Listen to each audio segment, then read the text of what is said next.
lunes, de 16 a 19 horas.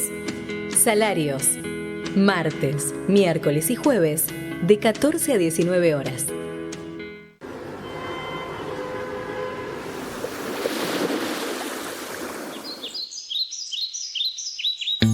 Aquí comienza Ecomodelos para Armar. Pedagogías renovables para un futuro sostenible. Un ciclo de entrevistas a referentes ambientales para pensar la Argentina, nuestra ciudad y la escuela.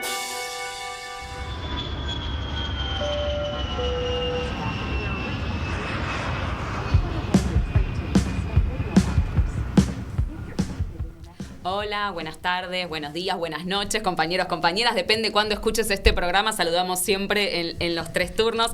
Bienvenidos, bienvenidas a una nueva emisión de Ecomodelos para Armar. Hoy tenemos un programa especial. En el marco de la semana pasada, que fue la Semana de Acción por el Reciclado, trajimos un invitado al que le vamos a sacar jugo, le preparamos un montón de preguntas y queremos poder pensar con Alejandro Giani. Ahora les vamos a contar bien quién es, qué hace y por qué está en nuestro programa. Nos están acompañando Pablo Francisco y Ariel Russo para esta nueva emisión de Ecomodelos para Armar. Le dicen el cordobés, todos te conocen así, Ale, así que bienvenido. ¿Cómo estás? Bien. Llegaste y te metimos en el micrófono a hacerte preguntas, después seguimos charlando. Es un día muy especial para quienes nos escuchen a destiempo. En el día de ayer fueron las elecciones por los legisladores, las legisladoras de la Ciudad de Buenos Aires, así que hay algo de eso que se va a ir mechando, ¿no? Y que está en nosotros porque los resultados de las elecciones siempre nos ponen a pensar cosas distintas, cosas nuevas, nos hacen discutir con nuestras propias ideas. Así que hay algo de eso que va a suceder. Escuchamos un ratito la cortina musical de nuestro programa y enseguida empezamos a preguntarle a Alejandro cosas. También me duele a mí. A 10.000 pies de altura siento que sube la locura. La tormenta siempre está por venir. Solo necesito tu amor es tan fuerte, calma el dolor que siento en el fondo del corazón. Solo necesito tu amor es tan fuerte, calma el dolor que siento en el fondo del corazón.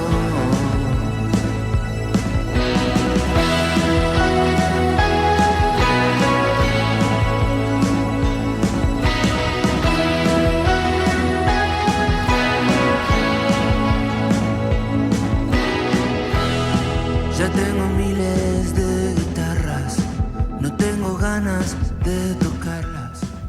Me imagino. Ahora sí, comenzamos formalmente la entrevista.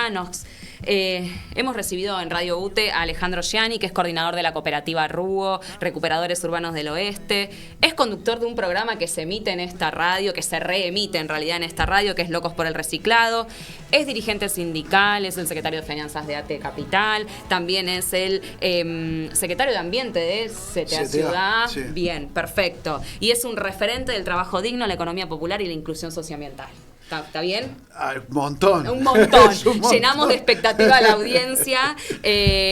La verdad es que pensamos este programa en 2 partes. Primero te queremos hacer preguntas más generales en relación a la gestión del residuo, a la situación de los y las recuperadores urbanos, cartoneros, cartoneras, que sabemos que están en conflicto últimamente en estado de alerta y movilización permanente.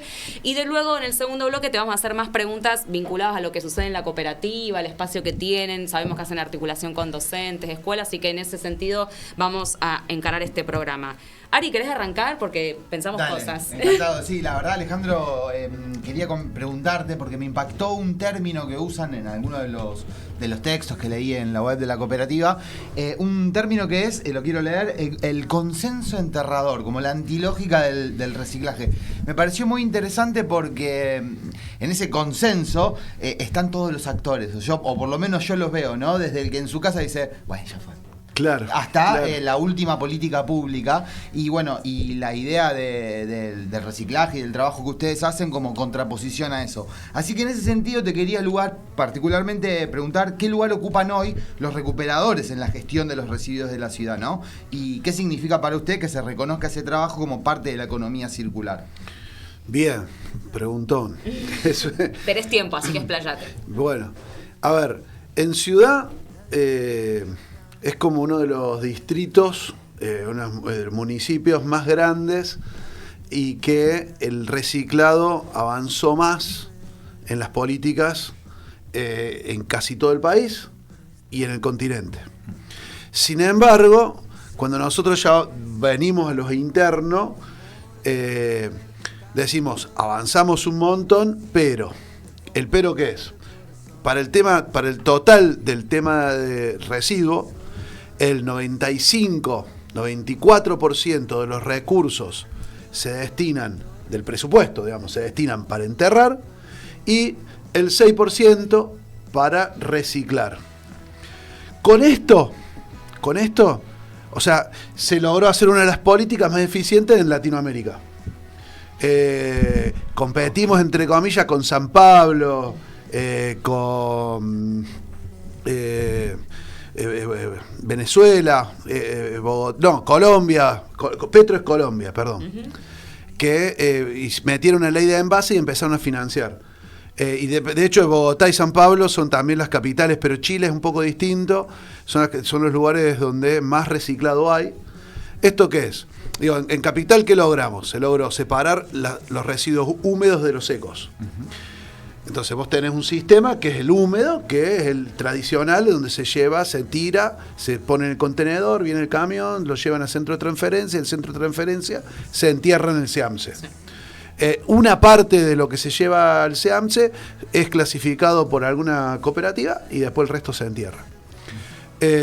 Y otra parte es lo seco, que se reconoció a través de, después de 20 años, a 12 cooperativas. Estas 12 cooperativas estamos distribuidos por distintas zonas. Algunas tenemos centroverdes, otras no. Por ejemplo, la que yo Rubo, que es una de las que yo estoy, tenemos centro verde. Entonces, todo lo que junta el reciclador va al centro verde, pero también todo lo que tiene el tacho verde. ¿Vieron los tachos verdes que hay? Está el negro y el verde al lado. Bueno, ese verde lo llevan al centro verde de Varela. Ahí se clasifica lo que se puede clasificar y el resto va al SEAMSE de nuevo. Por lo tanto, el problema es que se está destinando muy poca plata para la cantidad de residuos secos que hay en la ciudad.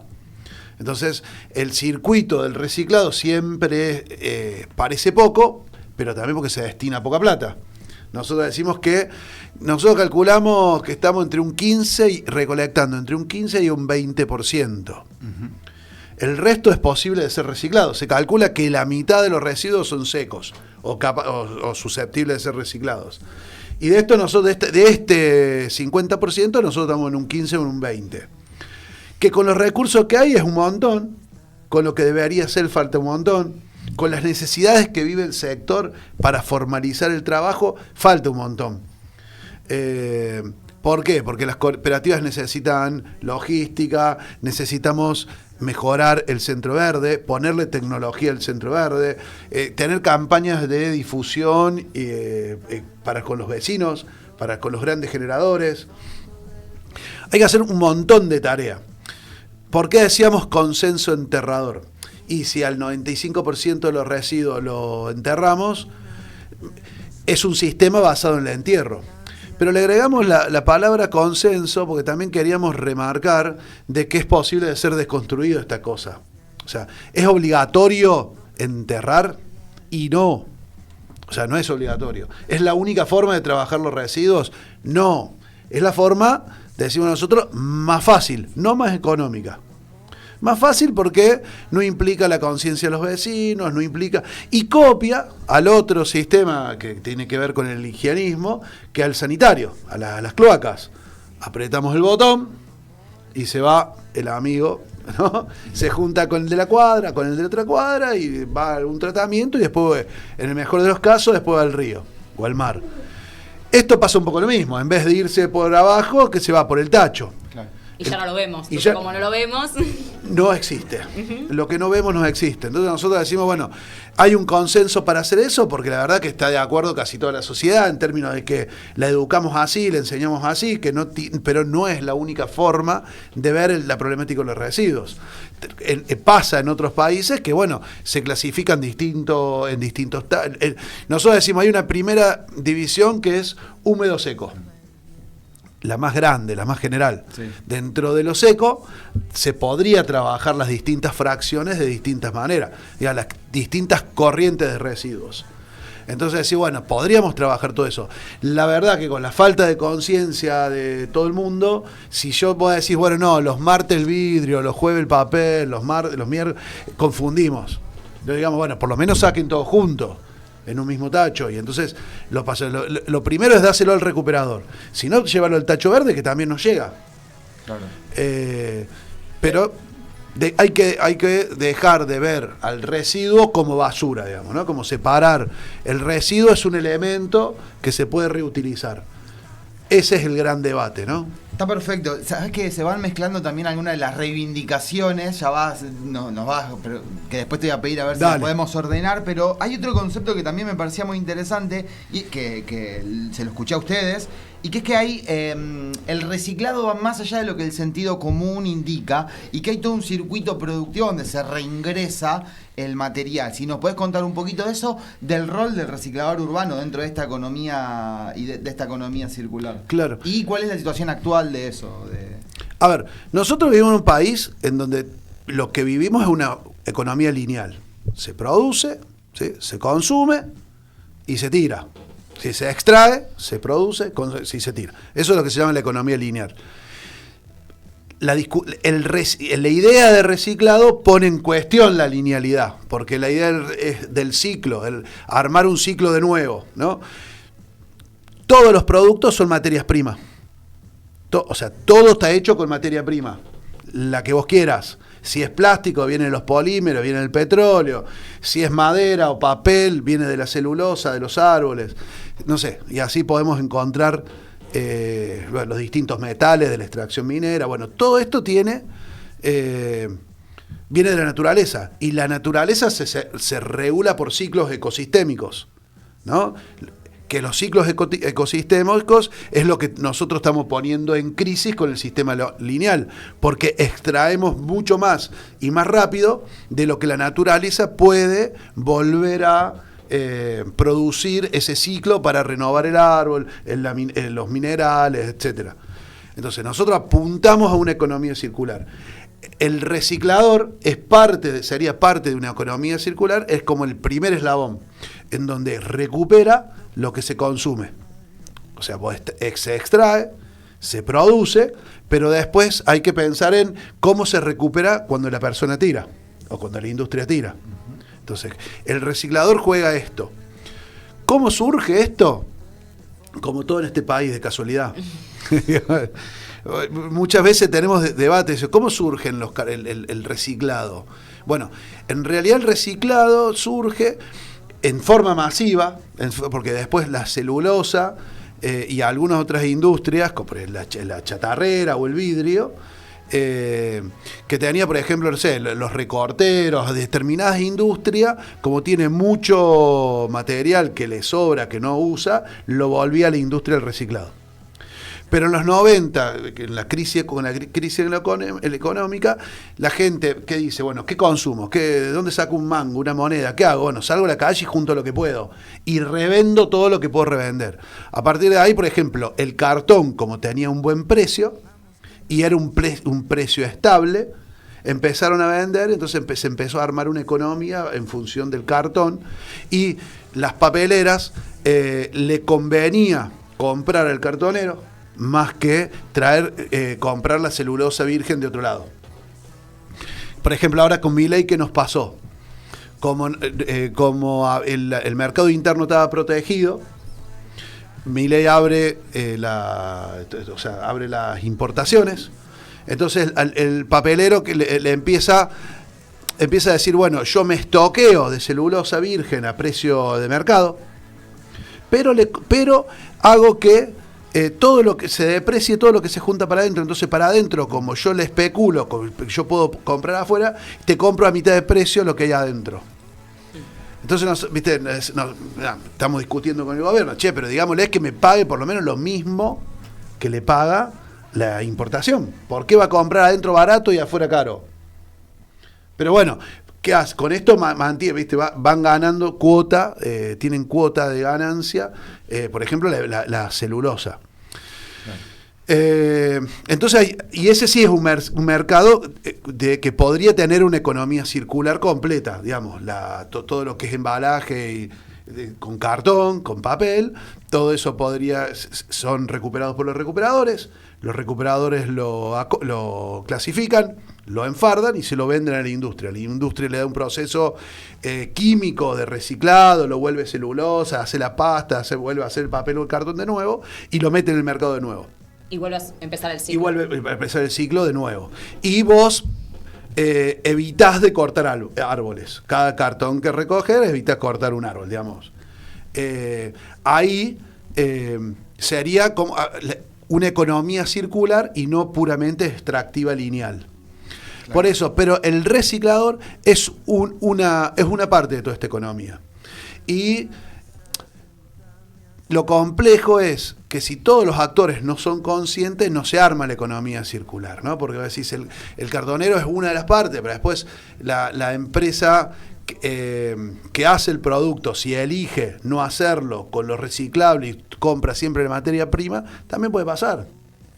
Entonces, porque hoy no hay legislación claro, que no hay obligue legislación, al empresario no hay a comprar lo nada, que los recuperadores obtienen de los residuos. No hay nada. Después, en el resto de los países está la ley de responsabilidad extendida del productor, o la ley de envase, lo que se llama.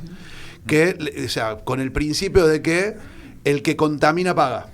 Por lo tanto, va a decir, se me ocurrió una idea, traigo, no sé, Coca-Cola, más Coca-Cola, voy a meter otra Coca-Cola. Sí, ¿cuántos envases mete el mercado? ¿Cuánto sale limpiar esos envases? Por lo tanto, la empresa se responsabiliza de que va a contaminar con envase plástico y pone una parte para que se recolecte eso. Bueno, esa ley acá no existe porque son pro-empresas. ¿Quién paga el reciclado, la recolección, por lo tanto? Los vecinos.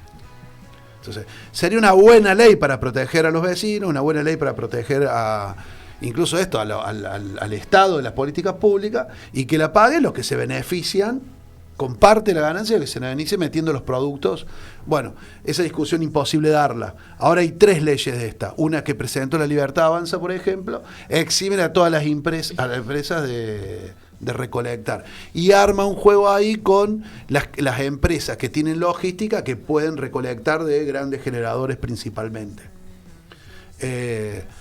Bueno, son formas de verlo, ¿no? Claro, son consensos también, sí, como decías antes, porque todos están conscientes del proceso. Claro. Lo que pasa es que le encuentran diferentes soluciones. Claro, y ahí el cartonero volvería a ser un ladrón de residuos. Qué loco, ¿no? ¿Por qué? Porque el residuo es de la empresa privada. Claro. No, esto es mío que yo lo quiero vender. Y entonces ahí, de nuevo, sería el cartonero un ladrón que roba basura, que tendría que ser de un empresario que lo haga plata, ¿no?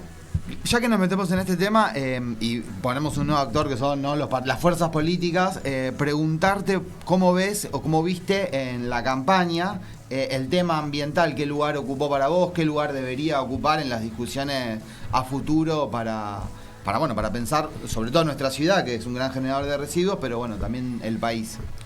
No, bueno, desde mi punto, o sea, esta campaña no hubo discusión ambiental. Santoro esbozó algún par de cosas, pero después del resto de los candidatos hubo más bien negacionismo completo. Yamil Santoro, por ejemplo, se subió arriba de un carro cartonero y decía, yo voy a sacar a los cartoneros, voy a prohibir la tracción a sangre, el hijo de mí. Bueno, el Marras, otro, ¿no? O sea, confundiendo lo que es cartonero con personas de situación en calle, también diciendo, yo voy a sacar a los fisuras de la calle, directamente. Sí, criminalizando la actividad que hacen a los compañeros y compañeras que hacen esa actividad. Absolutamente, y además hay una cosa que también está buena. ¿Por qué hoy no hay muchos cartoneros en la ciudad? Como en el 2001. Porque el gobierno aprendió, después de 20 años de gestión, que el cartonero junta. ¿Dónde junta? En un carro. ¿Dónde lo vende eso? O lo vende en provincia de Buenos Aires o lo vende en depósitos en la ciudad de Buenos Aires. Entonces hizo 2 cosas importantes. Cerró todos los depósitos de compra y dejó solamente lo que hoy son el sistema de las 12 cooperativas, pero que nosotros trabajamos principalmente con nuestros compañeros, no somos compradores, galpones polirrubro, digamos que cualquiera viene y vende. Al cartonero más independiente, quizás al que vemos que no tiene identificación de ninguna cooperativa. Claro, eso nosotros generalmente no le compramos porque una cooperativa trabaja con sus socios, no es una organización, no sé, un kiosco. Pero entonces, claro, sale la persona y la salen a cartonear y después prohibió la entrada a la capital de todas las camionetas, camioncitos que venían y se llevaban a la provincia los materiales. Y después está teniendo una política absolutamente represiva para todas las personas en situación de calle. Entonces, y ahí confunde cartonero con ciruja, con, no sé, bolsero, porque hay un montón incluso de variantes, con feriantes, con manteros, que hay un montón de actores de la calle, digamos, compañeros que se la rebusca en lo cotidiano comprando y vendiendo lo que encuentra. Cuando ustedes ven las entradas, cómo vive un cartonero, tiene 2 entradas. Una entrada por los que junta los materiales reciclables y la otra entrada se llama, lo que nosotros decimos el bagallero. Los bagallos. Es el vaso que el vecino tiró y lo puede revender en la feria, la ropa que se lleva, la usa o la revende, el celular viejo, los auriculares que no usaron más pero andan, no sé, el lavarropa, no se imaginan las cosas en la calle que hay, que cuando ustedes van a las ferias, generalmente está la parte formal de la feria, y a un costado siempre hay una parte más marginal de la feria, que están los manteros, los que ponen cositas para vender, que la mayor parte son cartoneros que ven. Esto en Capital no se ve mucho porque la feria de Capital son ferias más tipo de artesano calificado. Y la última es la que se levantó de Parque Los Andes y pegado al cementerio, que sucedió hace pocos fines de semana, porque tenía ese sentido. Claro. Se revendían cosas que uno se daba cuenta que eran de los propios residuos que los compañeros... Claro. Entonces, y este año una cosa, tuvimos acciones de represión hacia 2 compañeros en Parque Patricios, en Parque Centenario, en el parque que mencionaste, ¿cuál era? El Parque de Los Andes. Donde incluso llegaron a acercar con policías durante fines de semana completos para que no entrara nadie a vender nada. Claro, pero porque hay un rebusque natural de que las cosas tienen un segundo uso. Claro. Y bueno, el que no tiene un mango va y la junta y la vende. Y bueno, este gobierno se empeñó a no mostrar la pobreza. Entonces la forma que tiene no mostrar la pobreza es decir, bueno, claro, prohíbo que vendan, prohíbo que junten, no los dejo salir, los reprimo, hasta el punto que nosotros con la Federación de Cartoneros venimos desde principio de año con un plan de lucha en donde nos empezamos a juntar con los curas villeros, con distintas organizaciones de los barrios, a decir, pará, esto ya es un fascismo explícito. Claro, la clase media empobrecida todavía puede vender, un disco, no sé, determinadas cosas en un mercado no tan informal, pero bueno, ya cuando empezó a pasar, los mismos vecinos empiezan a vender y a buscar, a revolver en la basura. Nosotros, por ejemplo, en Caballito, tenemos varios jubilados que juntan papeles de diario, hablan con los consorcios, nos llevan a la cooperativa. Y nosotros generalmente no compramos material, porque el material por ley es de los recuperadores. Entonces nosotros no lo compramos, lo recibimos, después lo vendemos y después se distribuye lo que se vende en los compañeros. Uh-huh. Pero estos vecinos que hacen ese laburo, que realmente... particularmente hoy tenemos casi 10, 15 vecinos que son jubilados, venido a menos, y que van buscando esa cosa y van vendiéndola. Y vas a decir, ¿cómo se las pagamos? Digamos, porque vos decís, es como un gesto hasta solidario que hacemos bien, o nosotros 2 veces por semana le damos un desayuno a los compañeros. ¿Y los invitan? Sí, desayunan con ellos, digamos. Se está viviendo una cosa muy rara por abajo que todavía no se expresa, ¿no? Estas elecciones todavía no...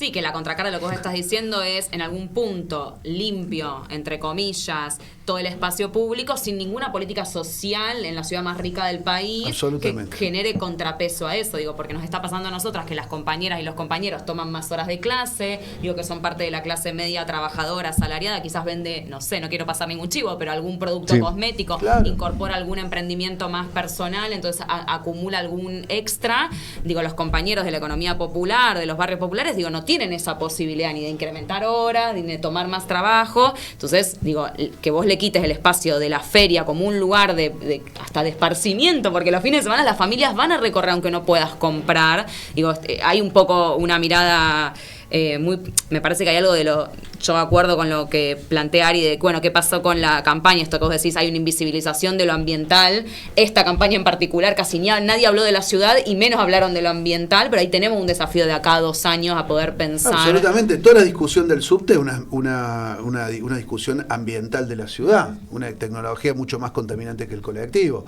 La discusión de los colectivos eléctricos sería una discusión hermosa para dar. La discusión de los espacios verdes para el disfrute de los vecinos es otra recontra gran discusión para dar. Y después la energía solar, la transición energética en las grandes ciudades. El Buenos Aires tiene todo un dispositivo, tiene todo para la generación distribuida de paneles solares que vos te podés poner en tu casa, en el techo. Yo de hecho me puse un panel solar de loco nomás, ¿viste? Para probar cómo era. Pero hoy pago 10.000 pesos de luz. Entonces, está todo hecho. Vos podés pedir a Edesur, que a mí me cambió que entonces yo cuando no estoy en casa genero, inyecto, y cuando estoy no inyecto, consumo la que genero. Digo, que porque sé yo, en otras ciudades como Madrid está recontrahecho y se podría recontrabasarte, pero nada. No es que hay algo o un subsidio, porque por otro lado es cara la tecnología todavía. Generalmente en los países donde se avanzó, bueno, ahora murió hace poquito el Pepe Mujica. El 95% de la energía que se recolecta en Uruguay son energías limpias. Y lo hicieron ellos. Y fue el Pepe, en su mirada ambientalista. Lo tengo fresco porque en el último programa hicimos medio un homenaje al Pepe y su mirada ambientalista que fue muy potente a comparaciones de otros países, pero Uruguay es un país que encima rodeado de 2 países petroleros, donde era sumamente dependiente en términos energéticos, se independizaron energéticamente de todo. Y después tuvo un tema con una minera que también la resolvió haciendo consulta popular, discutiéndolo con la gente de cara a la gente. Y decís, bueno, es posible, no es una locura hacerlo. Bueno, no, en este país. Bueno, incluso lo que nosotros vivimos, que para mí cada vez es más visible, lo que es las huertas para alimentarnos, todas que están al costado, las periferias de la ciudad, para comer, o sea, todo lo que es verdura, fruta, hortaliza, ¿no? Que cada vez se nos encarece más porque cada vez está más lejos de la ciudad. Y no hay ningún tipo de política de ciudad para acercarle a los vecinos productos más económicos, que podrían ser más sustentables, menos industrializados, pero con ferias de cercanía en los distintos lugares que la ciudad tiene. Pero tampoco, pero no las trabaja en términos ecológicos. Ambientales, son de ferias de consumo. Sí, sí. Nadie pregunta cómo se cosechó esa lechuga, y te ponen el puesto y cortan la calle. Y una consulta quería hacer, una pregunta, es si tienen alguna instancia formal donde puedan discutir estas cuestiones con el gobierno de la ciudad. Como nosotros tenemos por ahí la mesa de condiciones salariales o laborales, Mirá, si hay alguna instancia formal. O sea, a ver, con todos los que dijimos, tengo que decir que la actividad del cartonero hoy está semiformalizada. Hoy existe una ley, esa ley rige a las 12 cooperativas que existimos, y hay, las 12 cooperativas nos juntamos y hay una especie de protogremial, ¿sí? En donde, por ejemplo, uno de los grandes logros que tuvimos es que los aumentos a los subsidios que percibe el recuperador vaya de la mano de la paritaria de los municipales. Entonces, cada aumento que le dan al gremio de los municipales, eso se traslada automáticamente a los recuperadores. Pasa que partimos de una base absolutamente baja, ¿no? Porque el ingreso qué sé yo, un ingreso de un operario está a 450.000 pesos y labura 8 horas, ¿no? O sea, dentro de una planta de reciclado. Son, ponerle 350.000, un recuperador por hacer toda la tarea tiene un incentivo, pero ese incentivo, qué sé yo, es el 30% de lo que hace un barrendero. Entonces decís, che, estamos muy abajo, porque la lógica que su sueldo se completa con lo que trabaja, con lo que él mismo recolecta. Entonces están muy abajo. Pero esto de este básico de estar regulado con las paritarias municipales está bueno porque con los años fue arrastrando este número que dejó de ser un plan social. ¿Sí? O sea, el recuperador en ciudad no tiene un plan, sino tiene una productividad que está atada a la paritaria municipal. Eso nos dio una mirada, una posibilidad de pensarnos al colectivo. Como sujetos trabajadores. Sí, sí, absolutamente. De... Sí, no es menor, ¿eh? No es menor. Alejandro, en esas mismas mesas se puede también discutir lo que mencionabas antes de la falta de inversión para transformar este 15-20%, acercarse al 50%, todas las cuestiones de logística. 8%. 8%. Ojalá fuera el 15%. Mirá, No hay, o sea, cada 4 años hay un pliego de licitación, tipo el pliego de la basura, de los húmedos, y ahí se discuten estas cosas, todas las mejoras. Después hay como una puja de poder constante.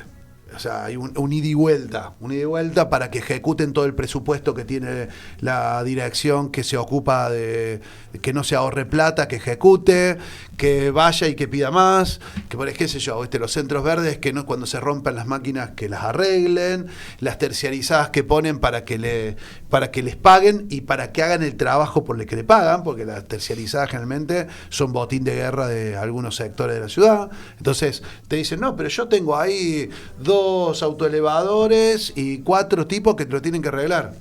Ah, mirá vos. Y yo te cambié tanto foco y dice, ajá, a ver, mostrámelo, no hiciste nada de todo eso. Bueno, hay alguien que se lleva todo eso y nosotros no sabemos dónde está. Entonces hay toda una puja, no, ponelo, arreglalo, estás gastando, hacela.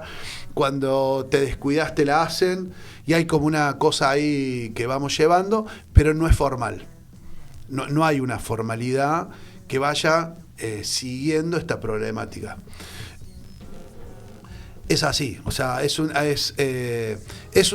siempre digo, es una política pública que está hecha y está defendida por el propio sujeto. Si fuera por ello, le hubieran dado de baja. No pueden. Hasta ahora, toco madera, ¿no?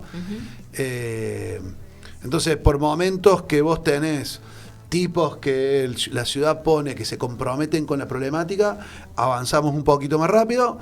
Por momentos hay directores que te ponen un pibe que garparon políticamente, no sé, a alguien de algo. Y que viste que, mirá las cosas que hacen los cartoneros, se sorprenden junto con... ¿qué decís? 20 años de trabajo. Claro. Entonces como muy loco porque hay muy... hay una puja constante de idas y vueltas en la cual, no sé, yo me acuerdo, la más significativa pusieron a una piba como gerenta de los centros verdes. Entonces, los centros verdes en ese momento tenían prensas viejas, que son las prensas doble cajón. Doble cajón es una prensa que se pone en un cajón el material, lo pisotea todo y mientras pisotea acá va llenando este cajón y así. Y entonces esas prensas hacíamos 6 fardos en 1 hora. Y hay unas prensas de atado continuo que son españolas que podés hacer 12 fardos en 1 hora. ¿Por qué? Porque vas tirando un agujero del cartón y eso automáticamente va prensando y entonces no tenés techo productivo, rompes todo el techo productivo. Bueno, esta chica decía que como eran nacionales y más barata, que nos había dicho a nosotros que nos iba a comprar 12 prensas de esas en vez de una de las IMAVE que le decimos, esta prensa de atado continuo. Pero fue toda una discusión disparatada, es decir, ¿Por qué? Claro, cuando llamaron un técnico, el técnico dijo, no, tan loco, porque el gasto de personal, cada prensa de esa necesita El espacio. el espacio, el personal. O sea, vos imagínate, yo esa prensa la alimentás. 2 personas tienen que estar abajo, 2 personas tienen que estar arriba. Un Zampi tiene que levantar los bolsones para que la de arriba las tire.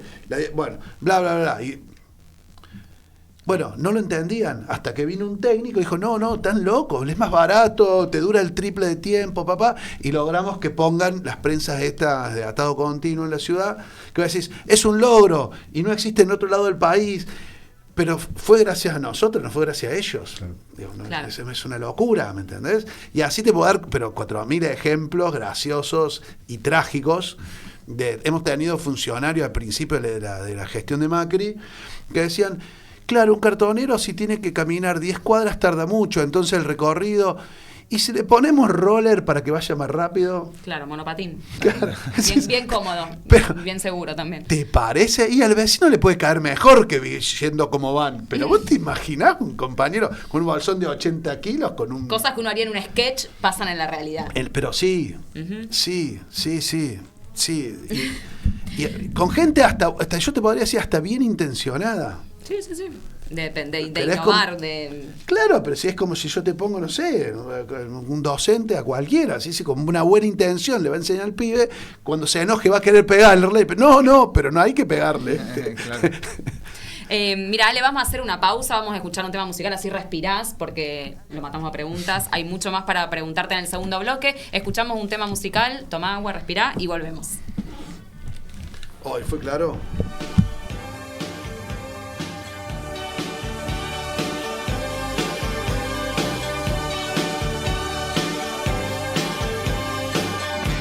La indómita luz se hizo carne en mí y lo dejé todo por esta soledad. Y leo revistas en la tempestad. Hice el sacrificio, abracé la cruz al amanecer.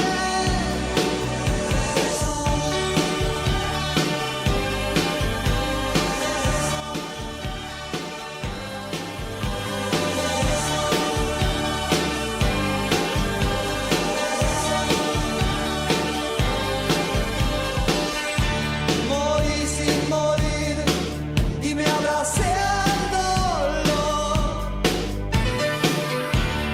y lo dejé todo por esta soledad.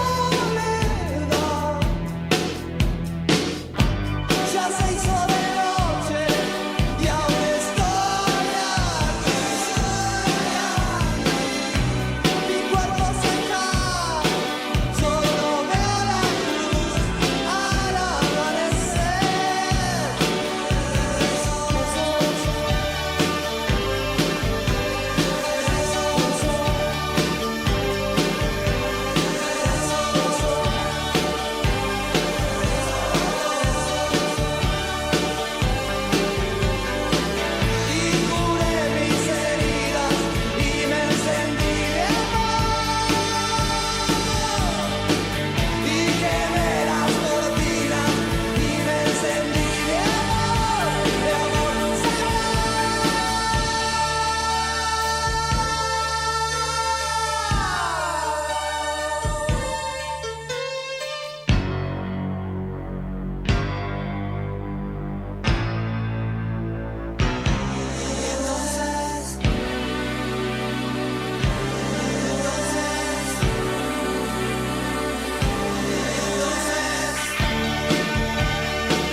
Bueno, comenzamos el segundo y último bloque. Gracias, Ale, por todo lo que nos compartiste en la primera instancia. Súper rico, muchas cosas para seguir pensando. De hecho, recién hablábamos algunas otras cosas que no le preguntamos en el corte.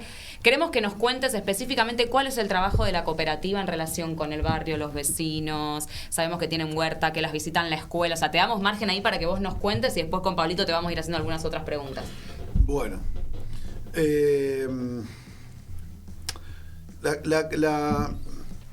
La cooperativa se fue desarrollando y con los años fue intentando generar que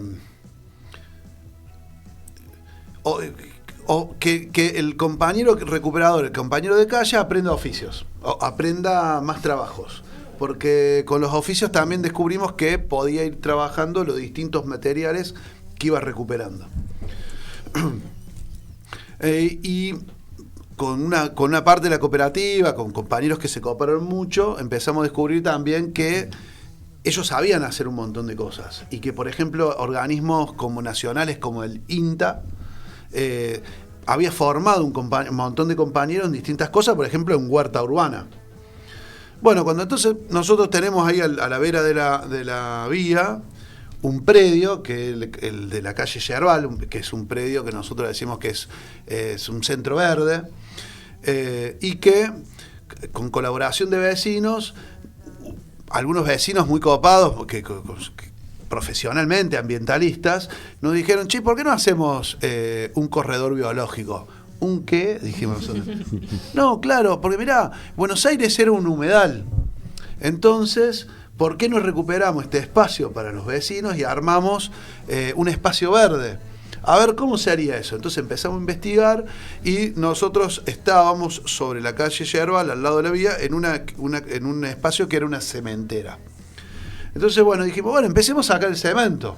Empezamos a sacar el cemento, empezó a crecer lo verde, vecinos nos empezaron a donar plantas nativas, empezamos a plantar nativas, empezaron a plantar árboles, después se nos ocurrió hacer una lagunita, porque los humedales son eso, son espacios de aguas con vegetación. Entonces armamos una lagunita con plantas nativas y fuimos acá a Puerto Maderos y nos trajimos plantitas del lago. La Facultad de Agronomía vino y nos ayudó para que el agua no se nos pudra y que la planta pudiera ser parte del ciclo y purificarla. Y así se fue armando toda una experiencia colectiva entre la cooperativa y los vecinos, en la cual, bueno, hay toda una parte adelante que hicimos como un gran centro verde, con esto, con un humedal, con una laguna, con un espacio verde, que van los vecinos a pasear el perro, van a los vecinos a descansar, y entonces dijimos, che, nosotros, ¿y cómo hacemos para que esto quede lindo? Y esté cuidado. Bueno, le pedimos, por ejemplo, a los ferrocarriles y a los subtes que nos regalen los durmientes, que es quebracho. Con los quebrachos hicimos todos los escalones y las divisorias entre el lugar. El gobierno de la ciudad había tirado todos los adoquines, recuperamos parte de los adoquines y muchos también de los canteros los hicimos con adoquines. Después a nosotros nos daban mucha madera de pallets. Con esos pallets tenemos compañeros que sabían un poco de carpintería y con alianza de un CFP empezamos y una donación es que nos hizo una empresa que le vendemos las latas de aluminio. La empresa, la parte de responsabilidad social, nos armó una carpintería. Entonces los compañeros tienen una carpintería, entonces hacen los bancos donde los vecinos se sientan. Entonces tenemos carpintería. Después otras compañeras sabían coser y son cuando nos donan ropa, hacen costura de la ropa esa y se la damos a los propios compañeros que no tienen problemas para comprarse la ropa. Después y ahí se fueron armando distintos talleres con distintos oficios. Largamos, con unos compañeros que sabían un poco de electricidad, con esta alianza con este CFP, armamos, por ejemplo, el tratamiento de los RAEs, son los residuos eléctricos y electrónicos. Entonces, todo lo que se puede recuperar, microondas, heladeras, televisores viejos, computadoras, los compañeros los recuperan, el resto se clasifica y se vende por distintos productos. y tenemos el oficio, a partir de ahí el oficio de electricidad. Después otros compañeros que sabían arreglar bicicleta, empezamos a arreglar bicicleta con unos pibes que tienen todo un emprendimiento y se acercaron un montón de vecinos también. Después armamos todo un gran espacio de huerta grande y entonces ahí también, al punto que van vecinos y nos compran los productos para que la huerta siga. Nada, se empezó a tener como distintas capas de sentido y trabajo con los materiales reciclables y dándole valor.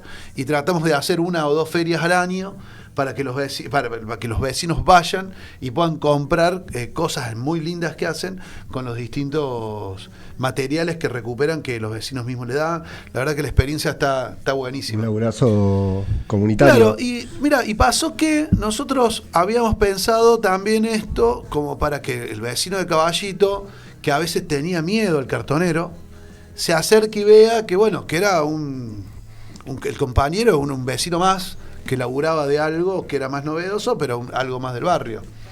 Entonces, bueno, los vecinos se comprometieron y empezaron a participar. Y yo creo que fue porque nosotros, los compañeros de la cooperativa, pueden terminar el primario y la secundaria con una escuela ahí que tenemos cerquita. La escuela adaptó sus planes de estudios para los compañeros. Después eso también se abrió al barrio. Entonces los compañeros pueden terminar la primaria y la secundaria de la cooperativa. Y después aprender los oficios que le contaba recién. Pero resulta que, claro, fuimos descubriendo que en muchas escuelas se trabaja con las escuelas verdes y le enseñan a los pibes cómo se trabaja, cómo se recicla, cómo se limpian los distintos elementos antes de tirarlos, que hay que tener un tacho verde y un tacho negro. Claro, y no tenían dónde llevar a los pibes a conocer. Y entonces lo empezaron a traer acá. La verdad que así fue una cosa muy loca porque la voz corrió independientemente de nuestro laburo.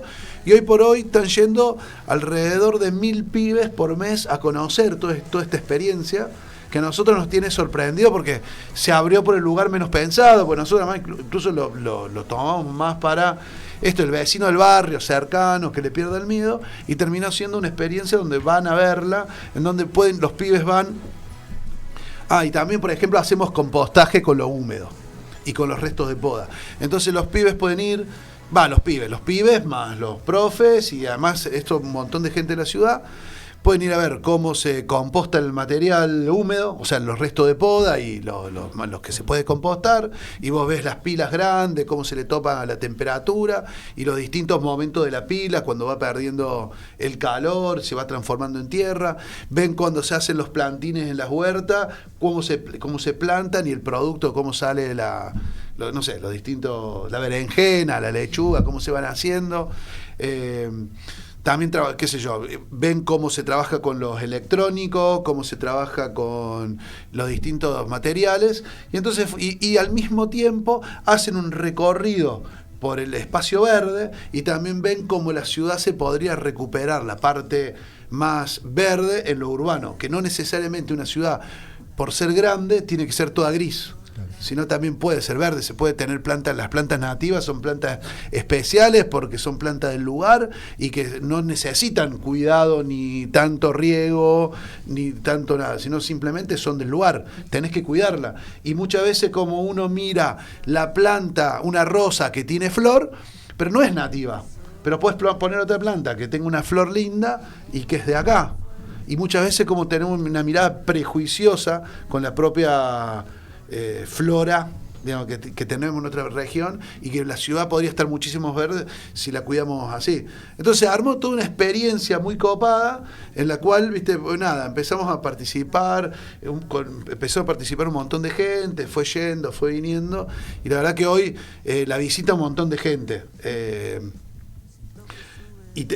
Las escuelas verdes, los compañeros de UTE van y charlamos, y ahora están yendo unas chicas que están haciendo juegos con material reciclable. Entonces están ahí los chicos, cuando van, hacen como una experiencia de juego, como, no sé, con distintos juguetes que se hicieron con material reciclable también. Entonces nada, cómo se le puede dar un nuevo sentido a algo que creíamos que era un desperdicio, un despojo, una basura. Entonces todo eso, bueno, no, tiene una segunda vida, tiene un segundo uso, simplemente a veces es como no querer siempre comprar lo nuevo y lo último, ¿no? Claro. Sí, además... No, yo me tocó ir como padre y como profe ahí al Parque Rudo, y la verdad que también es un lugar para hacer comunidad donde todos estos temas están todos los actores y podés nombrarlos y podés interpelarlos, como bien decías, al vecino, está el reciclador, se ve cómo ese producto va haciendo su camino, así que también es un lugar para hacer comunidad alrededor del ambiente muy importante y demandado, porque mucha gente conozco también que con ganas de ir a visitarlo. Sí, y además está atendido por los propios recuperadores. O sea, hay un programa que son las promotoras ambientales, que son todas compañeras que se capacitaron y entonces hacen todo un recorrido por todo explicando todo el sentido completo del lugar, y la verdad que es una experiencia inmersiva, diría alguien vinculado al arte. Al arte, claro. Que vos te metes ahí y podés ver realmente cómo todo puede tener un segundo uso y y esa fantasía del reciclado, que a veces parece media loca, es muy concreta, muy palpable, muy tocable y dada por los mismos actores, que al mismo tiempo te sacan los prejuicios, que el cartonero a veces es un negro, que no sabe, viste, un fisura, un drogadicto, sino también es un compañero que encontró un trabajo y transformó la forma de trabajar en una forma digna, ¿no? Y quien quiera ir, ¿dónde está ubicada? Yerbal, 1453. Ahí se van a dar cuenta, hay todos unos galpones, hay todos unos lugares muy, muy lindos, y ya entras ahí, te reciben las compañeras y ya cada rato van haciendo todo el recorrido. Sí, de hecho nosotros venimos hablando bastante en los programas y desde la Secretaría acá, junto con Pablito, en el sindicato, el derecho a la ciudad, ¿no? Y pensar espacios así, donde los niños, justo ayer una amiga me decía, fue mi hijo con el jardín y volvió contándome un montón de cosas de lo que habían visto en Rubo. Nosotros trabajamos en formación docente y cuando les sugerimos a las docentes cuáles son las posibles salidas, Rubo entra a jugar, porque digo, y la ley de educación ambiental es una ley que, como la ESI, es transversal y debe ser enseñada en la escuela, solo que a veces no tenemos muchos lugares. Entonces uno va a la reserva de Costanera Norte, claro, Costanera Sur, la reserva del Lago Lugano, y Rubo me parece que es una experiencia potente para que las trabajadoras de la educación lleven a sus estudiantes. Uno puede ir como familia, porque primero las escuelas del barrio pueden ir caminando, no hay que acceder a una entrada y eso que es limitante en este contexto, sí, y poder pensar cómo se transformó el ambiente a favor de lo natural, de los cartoneros, de los propios compañeros y compañeras en los barrios, y en un barrio que tiene como característica la sobreedificación, ¿no? Digo, que estén ubicados en Caballito, pensando que la estrategia es vender el terreno lo más que se pueda para hacer las torres más altas, que ustedes hayan hecho ahí, que podrían haber hecho un galpón como tienen otros centros de reciclado, porque hablamos con otros compañeros que a veces los niños no pueden visitar otro centro de reciclado, claro, y otro lugar para conocer, y si quizás las promotoras pueden ir a la escuela, que los puedan ver ahí, más allá de que puede estar restringido lo que puedan ver, está buenísimo como una experiencia para los y las niñas, porque siempre algo que decimos de la línea de la escuela verde es que termina quedando en algo muy individual. O la escuela que se pone al hombro termina separando y después esos residuos quizás se juntan y se vuelven, los niños se tomaron el trabajo de separar todos los residuos de la escuela y después ven a los que juntan la basura en la escuela mezclando las bolsas. Claro. Entonces que los chicos y las chicas tengan un lugar que después traccione a las familias, porque lo que sucede es que la escuela después lo que hace es que las familias se comprometan con lo que los pibes van aprendiendo. Nos parece potente porque ustedes ahí le dan una dimensión mucho más comunitaria, ponen al sujeto trabajador en el centro, y algo que quiero recuperar es lo educativo, que ustedes se toman el trabajo de que aquel trabajador que es parte de la cooperativa también pueda, algo que solemos decir quienes trabajamos en adultos, es la reparación histórica del proceso educativo, ¿no? De la justicia educativa en relación a que puedan acreditar sus saberes, que saben un montón de cosas que quizás no tienen el papel, y que ustedes hayan dado la tarea también de que se generen instancias de educación para cumplimentar la primaria y el secundario, y luego los oficios, nos parece de una experiencia repotente y que debería ser replicada en la ciudad. Sí.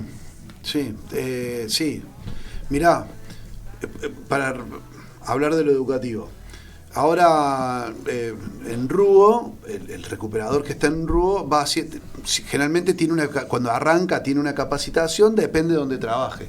Si trabaja en la calle, tiene una de recuperador ambiental, si no tiene un operario de planta, si no tiene operario de logística, tenemos distintas capacitaciones. Nos juntamos con el resto de las cooperativas y logramos que la extensión de la UBA de sociales le dé un título al compañero que haga el tramo formativo de su oficio, que es o recuperador ambiental, o de logística, o de centros verdes, operario de centros verdes. O sea, porque estamos convencidos de que es un trabajo. Y el compañero lo hace como un trabajo. Si bien la política pública todavía no formalizó el sistema, nosotros creemos que tenemos que ir hacia esa formalización, y la formalización necesariamente tiene que ir con capacitación constante, ¿no? Porque si no, que hay un debate que la sociedad lo dio mal, que es la idea del plan y el pobrismo, ¿no? Que esta idea de que el que recibe un plan es un tipo vago, que viste que no le interesa nada.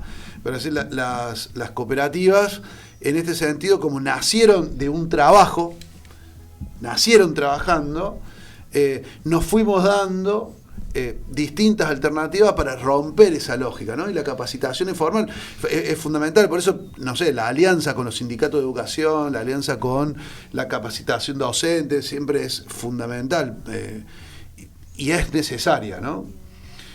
De eso, bueno, muchos de los que trabajamos y militamos con las cooperativas lo tenemos, ¿no? Cómo tomamos conciencia, pero tanto el sujeto que trabaja como el vecino, como el político que necesita hacer la política pública. Como todo esto podemos hacer un sistema, ¿no? Que es como la discusión. No es un trabajo que se pueda realizar de cualquier forma, hay que armarlo de forma sistémica. Alguien junta, recolecta, enfarda, lo vende a otro lado, a donde lo vende, sigue trabajando este material y lo vuelve a transformar. Esto es fundamental entenderlo, ¿no? Como si no lo pensamos sistémicamente, estamos como en una patriada media rara defendiendo un trabajador pobre, y para que no sea eso el reciclado es un circuito. Arranca cuando el vecino tira, sigue con el cartonero que lo recolecta y después llega a la industria donde se transforma el material, ¿no? Y es un circuito, una ciudad que merece ser vivida de otra manera y que son una parte central de que podamos vivir en una ciudad que antes nombrábamos en el corte, ¿no? Digo, no podemos meternos ya porque se nos está terminando el programa, digo, pero para pensar el cambio climático, las lluvias y el mundo en el que estamos inmersos, bueno, los cartoneros y las cartoneras tienen un rol central en el tiempo que se viene. Entonces me parece que hay que poder pensar la política de reciclado en el marco de una ciudad que sea más justa, más igualitaria, menos cruel, más humanizante, y los espacios que ustedes han creado y que han creado muchas de las cooperativas de reciclado me parece que hacen la diferencia. Pablo, antes que nos despidamos. No, la verdad que me parece una experiencia alucinante. Yo antes en el corte le decía a Alejandro que hace unos años había ido a la planta de Varela, que había vuelto fascinado y sobre todo dimensionando la gran labor que hacen. Y eso, yo destaco eso, la labor integral, inclusiva, con la que abordan esto, y comunitaria, ¿no? Esto vinculándose con los sindicatos docentes, con distintas organizaciones, con los vecinos. Y una sola cosa es cómo es tu actividad sindical respecto a Ruo y las y los trabajadores. ¿Cómo llevan a cabo este rol sindical en esta actividad? No, un poco lo que venimos charlando, ¿no? Como es un oficio que es tan precario, o sea que casi todo lo que hacemos es sindical, digamos, en el sentido de el reconocimiento del trabajador de sí mismo y del entorno y cómo transformar eso. Entonces me parece que nosotros veníamos del gremio de los municipales, ATE, y bueno, cómo llevábamos a transformar una actividad que había salido media espontáneamente. Yo venía también de la experiencia de la CTA, donde decíamos, el trabajador está en el barrio desocupado, salgamos a encontrarlo, ¿no? En los 90, que no dejamos ver nunca a los vecinos como trabajadores. sino lo veíamos con trabajadores que estaban desorganizados, estaban desempleados, y bueno, así surgieron un montón de movimientos sociales, y con esa cabeza, en el 2001, cuando estalla la problemática de cartonero, y muchos nos vimos comprometidos y nos vimos con la necesidad de ayudar a la organización. Entonces, las cooperativas se organizaron principalmente gremialmente, como para defender que a que decían que le robábamos. Cuando nosotros arrancábamos, acordate que Macri decía, le roban basura, son ladrones de residuos. Sí. ¿Por qué? Porque se pagaba por kilos recolectados. Ibarra cambia esa ley, pone la 992, que dice, che, la empresa no hay que pagarle más por kilos recolectados, porque si no la empresa quiere recolectar todo para enterrar lo más posible. Entonces, no, hay que pagarle por área limpia. Y entonces reconocemos al cartonero como un miembro del sistema de higiene urbana.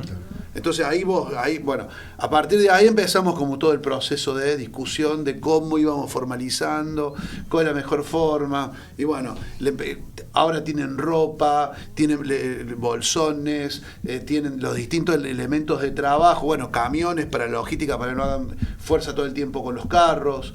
¿No? Digo, que se conviertan en un sujeto trabajador, claro, requiere que también las herramientas y los dispositivos, que puedan ser conscientes que tienen que protegerse, ¿no? Hay algo de eso, claro, eso claro, es estrictamente gremial. Que no se metan a los tachos. No es por una cuestión humanitaria de que no te podés meter al tacho donde está lleno de residuos, para cuidarse de sí mismo, también una cuestión, ¿no? Una cuestión de, bueno, reconocerse como sujeto, la higiene. Sí. Cuando uno habla seguridad e higiene, parece una abstracción, pero ahí en seguridad e higiene en la calle es cuidado con el tránsito, cuidado meterte en los tachos, cuando metas las manos tenés que tener los guantes. Bueno, hay un montón de cosas que fuimos trabajando y que se va concientizando todos los días, de hacer como ¿no? Que son tareas gremiales, junto con pedir que tienen que cobrar más, ¿no? Claro, perfecto. Ale, gracias. No, ustedes. Completísimo todo lo que nos trajiste. Podríamos estar hablando todo otro programa de otras cuestiones. Te vamos a volver a invitar, bueno, para que vengas con las promotoras, así las chicas y nos cuentan el trabajo y ahí pensar un poco más la tarea educativa, ¿no? Digo, cómo podemos hacer una alianza de las maestras, los maestros, los profes con las promotoras para poder pensar. Eso nos va a quedar pendiente para otro programa. Eso es urgente hacerlo. Así que nos juntamos en breve y empezamos a trabajar. Muchísimas gracias, Pablo, por acompañarnos en Ecosmodelos. Gracias, Ari, invitado especial. Gracias por este tiempo. Ale, un lujo. Esto fue Ecomodelos para Armar.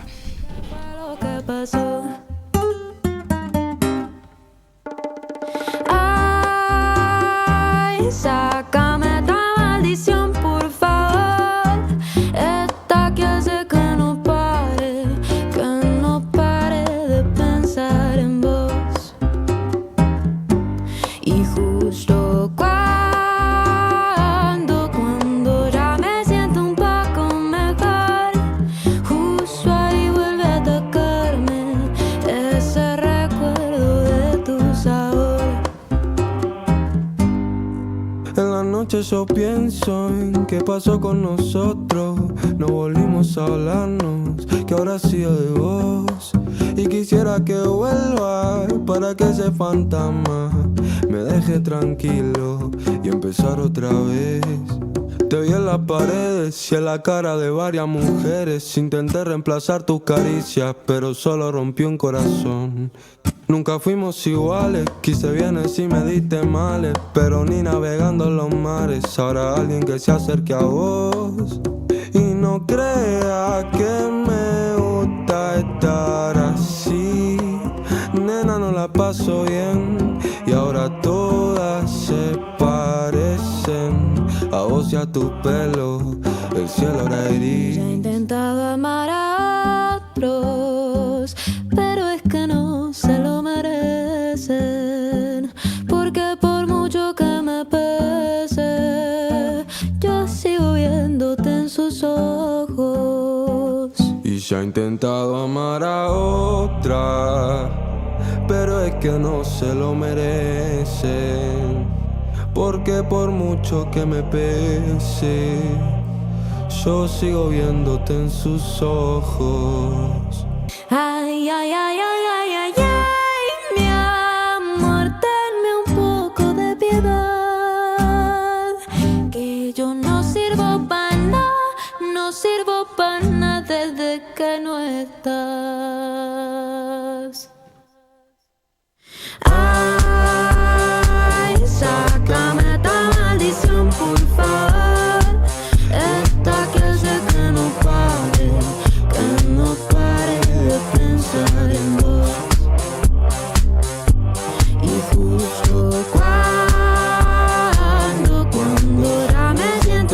comenzar. Justo ahí vuelve a tocarme ese recuerdo de tu sabor.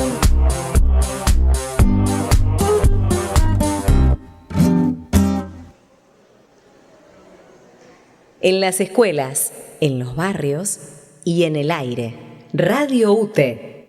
La Secretaría de Acción Social tiene estos beneficios para vos.